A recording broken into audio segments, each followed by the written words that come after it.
In this next video, I'm going to try to show how to set the tool settings. In the previous videos, we've already went through the CAD features on this side of the software, computer-aided design. All of these tools help you come up with a design using vectors, or remember, we just want to follow the lines.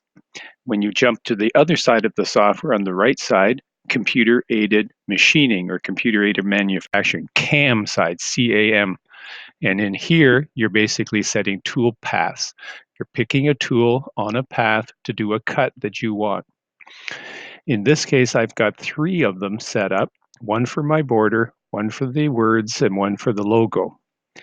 What you need to do for your keychain project is make sure that you have certain settings set the way that they need to be. Starting off at the top, the start depth is 0. That means we're going to start on the top surface of the material that you've picked. It's a more complex idea if you were going to go deeper on for some reason, but for our keychain, make sure that's 0. Very important. Cut depth. How deep do you want it to go into the material? I put 0.010. For those of you who are math people, it's really 10 thousandths of an inch. Somehow the computer just drops that extra 0 as a placeholder, but 10 thousandths of an inch. Some of you may want to go deeper, maybe 20. I would seriously talk against anything deeper than 25 thousandths of an inch. It starts to give trouble when it's cutting. You may like it deeper. Some of you maybe want to go only 5 thousandths of an inch deep, depending on the effects. So you can run the simulations different ways that you want and try to find something that works for your design. Next big decision is in here. What tool are you actually going to use? So make sure when you go in here that you have the V cutter. We're cutting with a V cutter.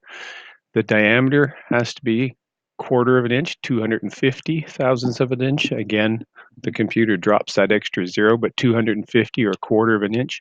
The angle that the cutter is made at is 60 degrees. Pass depth, leave it at 0.2. These numbers we don't worry about, but the next 3 are crucial. Spindle speed, 5,000 RPM. That's how fast the cutter spins in the motor. The computer will spin it up to that speed. If you go too fast, you'll break the cutter. If you go too slow, it won't cut worth a darn. Sometimes students aren't careful and they only type 500. Sometimes they're not careful and they put 50,000. The machine won't go that fast, so you'll get an error. 5,000, very important. 30 feed rate, 30 inches per minute. That's how fast the cutter will move around in the piece. So when it goes along, it'll cut this speed, 30 inches per minute. If you go too slow, the cutter is wasting time and it can overheat.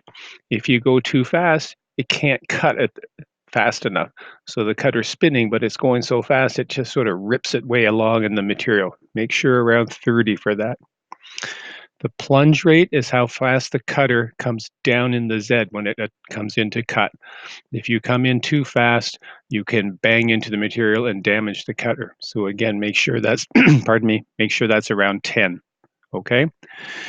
Once you've set your parameters, make sure that you're cutting on the line. Don't cut inside or outside. Make sure that's on the line. Rest of the settings are fine. I'm noticing more and more students are not giving it a proper name. Make sure you give it a name that reflects that you want. When you make changes anywhere in all of these settings, you have to calculate. You have to recalculate what you've done. And again, when it comes up and you run your toolpath, it will do what you want. If you don't like how it looks, if you think you want it to go deeper in the cut, if the V doesn't look like what you want, again, you can go in here and change that number. Just don't go too far.